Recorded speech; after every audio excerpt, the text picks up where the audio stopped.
Hola, vamos a empezar a hablar de espacios vectoriales y en este vídeo vamos a definir qué es un espacio vectorial y vamos a dar ejemplos de espacios vectoriales. Veréis que hay muchos espacios vectoriales que conocemos ya y otros que vamos a introducir. A partir de ahora lo que vamos a hacer, bueno, es estudiar los espacios vectoriales.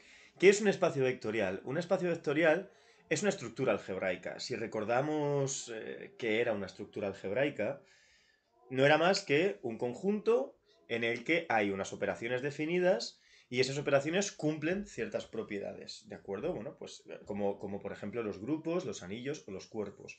Un espacio vectorial es una estructura algebraica más.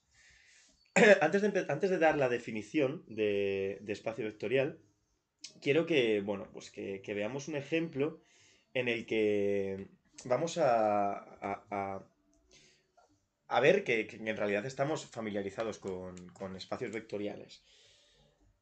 Esto de vector nos suena pues a algo que hemos trabajado ya, ¿no? Entonces, por ejemplo, en, en el plano, en R2, vamos a definimos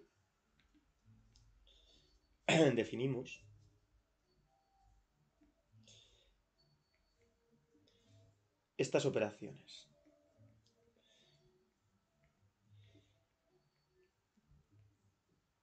Entre vectores. Un vector en R2, pues es un par, ¿no? Un par que tiene componente X, componente Y.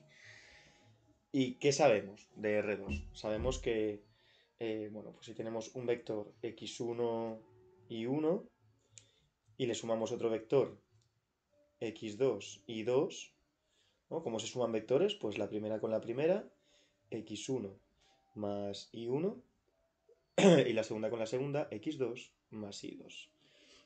Esto define ¿qué? Define una suma de vectores. Y ahora, si tomamos esto por una parte, y ahora si tomamos un número, lambda, en R, pues definimos lambda por un vector xy. ¿Cómo se multiplica un número por un vector? Pues multiplicando cada componente, la primera por lambda y la segunda por lambda. Aquí lo que tenemos es un producto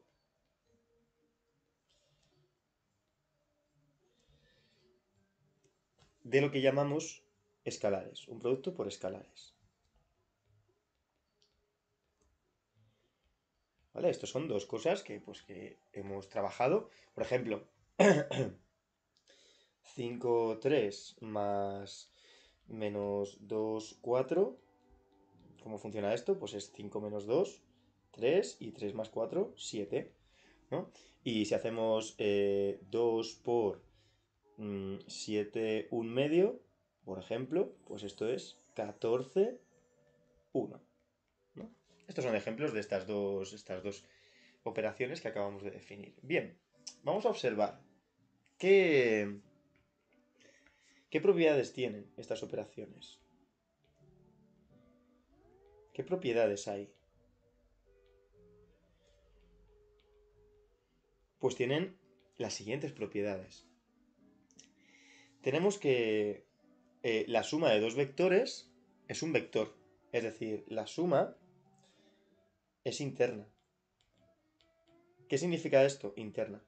Pues significa precisamente lo que acabo de decir, ¿no? Que la suma de dos vectores, esto de aquí, si yo sumo un vector en R2 con otro vector en R2, me da esto que es un vector que también pertenece a R2. Entonces, al sumar dos cosas de R2, nos quedamos en R2. Más, pues resulta que la suma es conmutativa.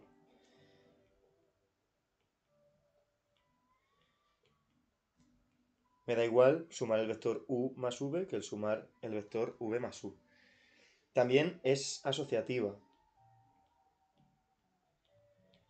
Asociativa significa que, pues que si tengo tres vectores, u más v más w, si tengo que sumar tres vectores, lo puedo hacer bien sumando u más v primero y luego w, o bien sumando primero v más w Y luego,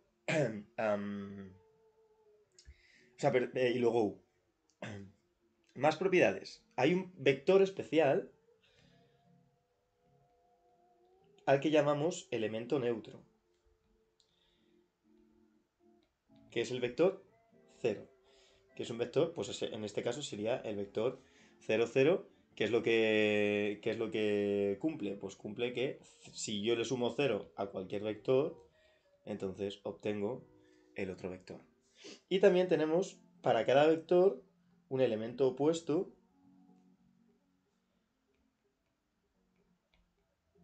es decir, si yo tengo el vector u, su opuesto,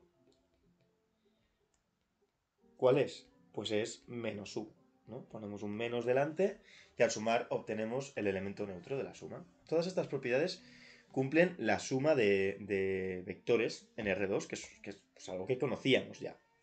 ¿Qué más? La operación, el producto por un escalar, el producto decimos que es externo. ¿Por qué? Significa que sea externo significa que si yo cojo un vector u, ¿vale? En R2 y lambda está en R, lambda está fuera de R2 porque es un escalar. Entonces lambda por u está en R2. ¿De acuerdo? O sea, podemos multiplicar vectores por cosas de fuera de R2. Por eso le decimos que es externo.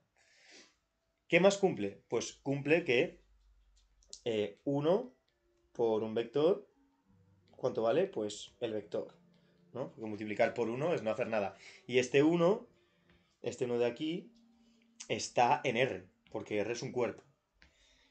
Más cositas que cumple esto. Pues que es una especie de asociativa. Si tenemos lambda y mu, dos números, yo puedo multiplicar un número por el vector y luego por el otro número, o bien puedo multiplicar los vectores entre los números entre ellos y luego multiplicar por el vector y me da exactamente lo mismo.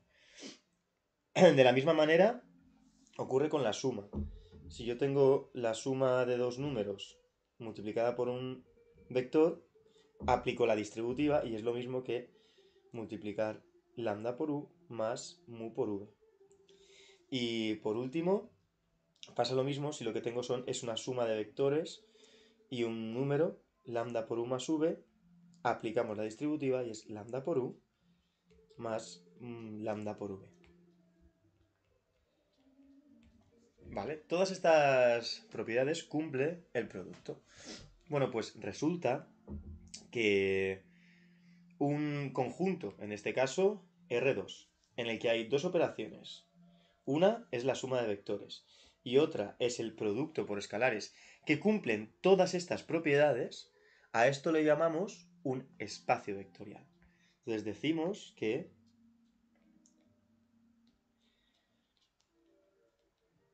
R2 es un espacio vectorial. Pero no solamente es un espacio vectorial, sino que este espacio vectorial tiene un nombre. Espacio vectorial es el apellido. Porque ¿dónde estamos tomando los escalares? Los escalares los estamos tomando en R. Los números por los que multiplicamos los estamos tomando en R. Entonces decimos que es un R espacio vectorial, ¿vale? Esto me indica dónde tomamos los escalares. Y de hecho, R en particular es un cuerpo. ¿De acuerdo? Este es un ejemplo que conocemos. Bueno, si en lugar de trabajar en R2 con vectores de dos componentes, yo trabajo en R3 o en R4 o en R5, así en Rn en general, yo tengo aquí vectores de n componentes y la suma componente a componente. Y el producto de un número por un escalar, multiplicando ese número, es el número por un vector, multiplicando ese número por cada coordenada del vector, Da igual que sean 2, que sean 3, que sean 4, que sean 27. Exactamente tendríamos la misma estructura. Entonces, en general, Rn es un R espacio vectorial. ¿Vale? Podemos extender esta definición, este ejemplo, a Rn. Pero, claro, cuando hablamos de espacios vectoriales, parece que trabajamos con vectores, ¿no? Bueno, son vectores de 2 componentes o de 3, o hemos dicho de n quizás, ahora mismo.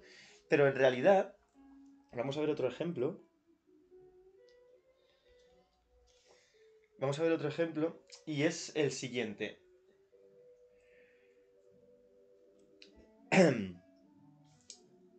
Voy a trabajar en las matrices 2x2, por ejemplo. Definimos en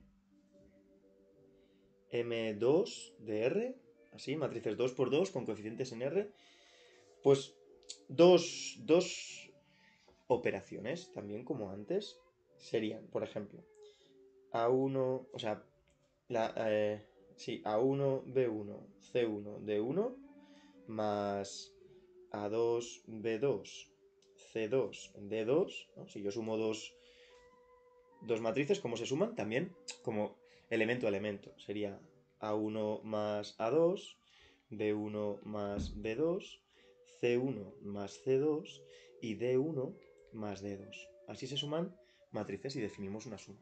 Y ahora, si yo cojo lambda, un número en R, ¿cómo multiplico, cómo está definida el producto de lambda por una matriz ABCD? Pues multiplicando cada componente, cada elemento de la matriz, por lambda. Y el producto por un escalar que la había definido así. Bueno, resulta que la suma, esta suma que he definido de matrices y este producto por escalares cumplen exactamente las mismas propiedades. La suma es interna, porque la suma de matrices es una matriz, es conmutativa, es asociativa, hay un neutro que será la matriz nula, cada matriz tiene su matriz opuesta, el producto es externo, según está definido. Si yo multiplico 1 por una matriz, me queda la misma matriz y también se dan estas 3 propiedades. Entonces resulta que las matrices 2x2 con elementos en R, pues es un R espacio vectorial también. Voy a ponerlo así. ¿Hace falta que las matrices sean cuadradas para definir la suma y el producto? No. No es necesario que sean cuadradas. ¿Es necesario que sean 2x2? No, tampoco es necesario. Entonces, en general, las matrices n por m con coeficientes en R es un R espacio vectorial. Tiene la misma estructura que los vectores en R2 o en R3. ¿Por qué? Porque tenemos dos operaciones, una suma y un producto por escalares, que cumplen todas estas propiedades. Entonces, vale, ¿qué pasa? Que esto de espacio vectorial a veces lleva a error, porque no trabajamos solo con lo que llamamos vectores, tal cual, ¿no? Nosotros hasta ahora hemos llamado vector a una cosa así. Pero para nosotros, a partir de ahora, un vector va a ser cualquier elemento que pertenezca a un espacio vectorial. Es decir, una matriz 2x2, cuando trabajamos en las matrices 2x2 con coeficientes en R, con estructura de espacio vectorial, va a ser un vector para nosotros. ¿De acuerdo? Simplemente es una cuestión de lenguaje. Es una cuestión de lenguaje. Bueno, vistos estos dos ejemplos, voy a pasar a definir qué es un espacio vectorial. Vamos a poner la definición. Es una definición, bueno, pues que ya tenemos en la cabeza, pero vamos a formalizarla un poco. Y es la siguiente. A ver. Aquí tenéis esta definición, nos dice, sea que un cuerpo, este cuerpo se llama cuerpo de escalares o cuerpo base, y un espacio vectorial sobre el cuerpo K o un K espacio vectorial, pensad, siempre decimos, esto es un cuerpo, hay que pensar en, pues, cuerpos que conocemos son, por ejemplo, R o Q o C. Estos son cuerpos, ¿vale? Normalmente trabajaremos con R espacios vectoriales. Vale, vamos a seguir. Entonces, un K espacio vectorial es un conjunto V en el que hay definidas dos operaciones, suma de vectores y producto por escalares, que es el producto de un elemento del cuerpo por un elemento de V, que cumplen las siguientes propiedades. La suma cumple 5 propiedades, que son las que hemos visto antes. Son que la suma es interna, es decir, que la suma de dos vectores es otro vector, que es conmutativa, que hay es asociativa también. Hay un elemento neutro, siempre en un espacio vectorial hay un cero, un vector cero, una matriz cero, como hemos visto antes, y cada vector tiene su opuesto. Estas son las propiedades de la suma, pero también tienen que cumplir propiedades del producto por escalares. La primera propiedad son 5 también, la primera es que es externa, al multiplicar un elemento del cuerpo por un elemento del espacio vectorial, del conjunto, nos quedamos dentro del conjunto, el 1, este 1K, es el elemento neutro para el producto en el cuerpo, ¿vale? El 1 de R, el número 1, que multiplicado por cualquier cosa me da lo otro. Y luego tenemos esta especie de asociativa para los escalares y esta especie de distributiva para los escalares y para los vectores, ¿vale? Bueno, pues resulta que si tenemos un conjunto V con una suma y un producto por escalares que cumplen todas estas cosas, lo que tenemos es definido un espacio vectorial, un K espacio vectorial, ¿de acuerdo? Observaciones, hemos dicho, importantes. Primero, todos los elementos de un espacio vectorial los vamos a llamar vectores, sean vectores de verdad, R2, R3, o sean matrices, por ejemplo, como hemos visto antes, o sean otro tipo de objetos matemáticos, que los hay, y vamos a ver, os voy a dejar otro vídeo en el que vamos a ver bastantes ejemplos de espacios vectoriales, para que tengamos, no sé, en la cabeza, pues ejemplos, ¿no? De espacios vectoriales, que no nos quedemos nada más que con los vectores y con las matrices. Y a todo eso lo vamos a llamar vector, ¿no? A los elementos de un espacio vectorial. Luego, en el espacio vectorial siempre es muy importante, siempre, que hay un vector cero. Es decir, esta propiedad, S4 de la suma, es muy importante. Y el cuerpo sobre el que está definido el espacio vectorial es muy importante, juega un papel primordial, porque puede que el conjunto V sea el mismo, ¿vale? Nosotros definamos la estructura sobre un conjunto V, pero el cuerpo de escalares puede ser, por ejemplo, R o Q o C. Entonces, la estructura de espacio vectorial cambia, porque el cuerpo de escalares es distinta, y eso puede llevar a que cambien propiedades intrínsecas del espacio vectorial que veremos más adelante, ¿vale? Vamos a ver ejemplos más adelante. Voy a dejarlo aquí y en el vídeo siguiente os voy a mostrar varios ejemplos de espacios vectoriales que, bueno, pues que no son los espacios vectoriales habituales estos que hemos conocido.